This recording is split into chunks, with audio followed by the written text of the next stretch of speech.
We did this little this or that segment. We did it with JD. We done it with JD. Mm-hmm. We did it with Hit Boy. Mm-hmm.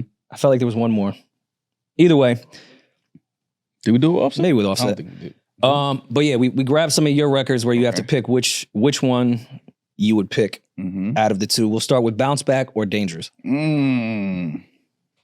I say Bounce Back because it's about to be Diamond. That's what my second. That would be fair. That would be that would be fair to pick. But that I think that Dangerous did something incredible for Meek. This when he first got out of jail, and like this was like the radio smash that kicked off everything for him again.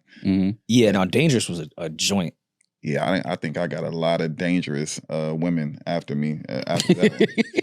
But now bounce back. I'm bounce back on that one just because how organically it happened.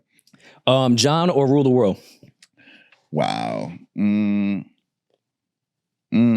I'll probably say John because it's the bigger record. But and nobody knew him. I don't have a tag on that record too. Shout out to AO, the producer. And that was a crazy story. So John was a song.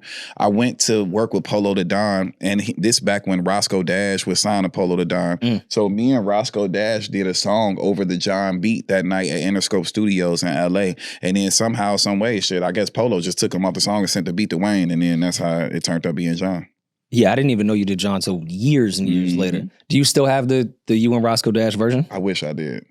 That's got to be somewhere on YouTube. Somebody took that hard drive. Somebody leaked that shit for real. The first time you heard it was when, like, on the album? Or? Yeah, I ain't know. I wasn't lit like that. My tag ain't even know that shit. I had to know that. I had to do the follow up after the fact. Get my lawyers on it. I need my credit. What you talking about? But then didn't another version of that end up on Teflon Don? Somebody did a similar beat, but it wasn't that. It sounded like the Diet Coke of John. Yeah. What was the name of that roast? It was like the second record, I think, on Teflon Don. It was the second record. Damn. It was hard, but the John beat, was. Yeah. You could tell the difference when you played them back to back. Facts. On it. The one or favorite? The one was that record that I was telling you that Vincent Herbert flew me back to LA and kind of like started my whole LA run. But I would have to go favorite just because, man, like y'all don't understand. Them Nicki Minaj sessions was amazing. And to me, just the work that I put into that record. Like a lot of people don't know that I forget her name, Candace, her last name. She used to be signed to Neo. That's her doing the sample shit. You know that you need a rider.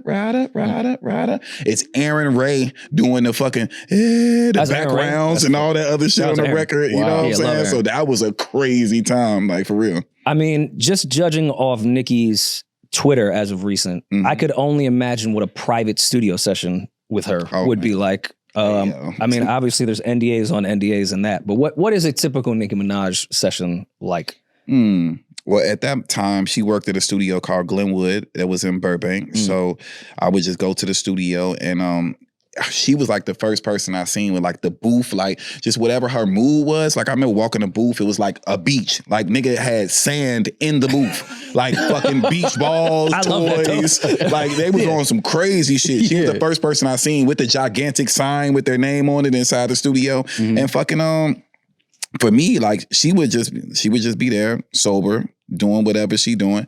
I would be getting overly drunk and fucking smoking weed. And then she just gave me free reign at one point. She was just like, yo, this is Juice. This is my studio. Just go crazy. Do whatever you want to do. So with favorite in general, Jeremiah came to the studio. I was in another room. She was in her room. She booked me another room and I was with her engineer while she was doing whatever she was doing. And Jeremiah was like, hey, yo, Berg, I got like 7 minutes before I need to go to LAX. I'm like, nigga, what the fuck you even come to the studio for in the first place? Like you got 7 minutes to do it? On God in my life, nigga. He went in there, he did one takedown and somehow, some way, he said, I just want to be your favorite. I'm like, that's it. Stopped him, got it, chopped it up, copy paste, put it like 4 times and told him to dance around and he literally left in those 7 minutes and that's how the hook came. That's fucking crazy. That's wild. That's super wild. For real. What's her process like, Nicki, as far as she like approaches songs? To me, it's just like, I think it's great beats. And then she for me, when her collaborating, she would just have great beats and be like, yo, make some hooks for me. Do some shit that I like. Like even it's a song on her album called Shanghai. I'm on the song. It's me saying, roll up on you and all this other shit on the actual record. So she was just like, go hook crazy for me. And then I just went hook crazy and it turned out to being whatever it is. Incredible. Sexy Lady or Sexy Can I? Oh my God. I'm about to go Sexy Can I, just because I knew Sexy Lady was a hit, and like y'all gotta like go back into them LA days, like nigga, like I was literally like wearing a chinchilla. My manager at the time was the club promoter at the hottest club or whatever. I think it was called like Fuck Mondays or something like that. Shout out to TK and all them or whatever. And I used to go in a club. They used to sneak the bottles in. We would go to Ralph's and buy a bunch of bottles before we went to the club. And my manager at the time was the promoter, so he would set me up at a table next to DJ Echo, and they would bring the bottles out, and I would wear like a full length chinchilla in the middle of like summer or whatever in LA, just wilding out, performing my song Sexy Lady. And then from there, it just blew to this phenomenon. Sexy Can I actually hated Sexy Can I. Styles P was supposed to be on Sexy Can I before me. Remember Ray J was signing Koch and Epic Records. D and Shadow was doing all the radio shit for Epic or whatever at the time. So Styles P was supposed to be on that, and I'm glad that Styles P wasn't on Sexy Can I. That seems like a weird choice. Much less to the Ghost. But I don't know, might have worked. Styles rapping Sexy Can I to the haze. I'm like, yo, so when they presented me the record, Charlie Walk at the time, who like fucking is my guy. This nigga's like 5'2", looks like Zoolander. He was the fucking president of fucking Epic Records at the time. I know exactly what you're talking about. Yo, bro. And he was like, yo, you need to do this record for Ray J. And I'm like, I was just coming off of Sexy Lady, and I wanted to go to my song, The Business, with the girl Cassia singing the hook. And I'm like, nah, I want to go to this song. He like, no, you're going to do this. It's going to be your biggest record. He's like, what is it going to take for you to do this record? I'm like, you got to buy me a chain. He like, for real? I'm like, yeah. I called Jason in Beverly Hills, and I put him on the phone with Charlie Walker. I'm like, yo, I want an Epic Records chain. Like, you got to make it. He made the chain. It probably came out my budget. You know what I'm saying? Never know. He got me the chain, and I'll never forget it. Me, Billy J, Cap One, we walked from the Lowe's Hotel to Wet Willie's in Miami, and we just threw bars around while we was doing just talking shit with my brothers and threw bars around. I wrote all my parts with them, probably on that walk. I laid my part at Circle House, where I still work at to today. That's how crazy this shit coming full circle. And then from there, it leads us to the Epic studio session with me, Ray J, the girl Kasha, and Tierra Marie. I didn't know it was Tierra Marie at the time. So like Ray J comes in the studio. I think we're at we're at a studio. We're at Chalice in LA.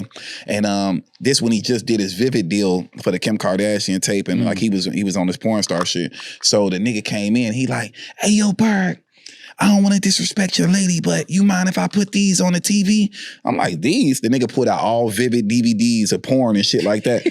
So now we're in a session. He got a gun. Allegedly, he had a gun, a strap on a table. It's nothing but white women porno playing on this big screen inside the studio. And we're finishing the song Sexy Can I. So we in there, and like there's a girl that's like talking so bad about Ray J. Like, you trash, nigga. You get your weak ass out of here. And I'm like, who is this girl disrespecting Ray J like this? I ain't know it was Tierra Marie at the time. Like, it ain't clicked to me. I'm like, yo, the nigga goes in the booth. He like, I gotta hit this last line. He like, Kim Dungeons has some fun. And he like, nah, this is my Stevie. She like, get your weak ass out the fucking my Stevie. It's my Stevie.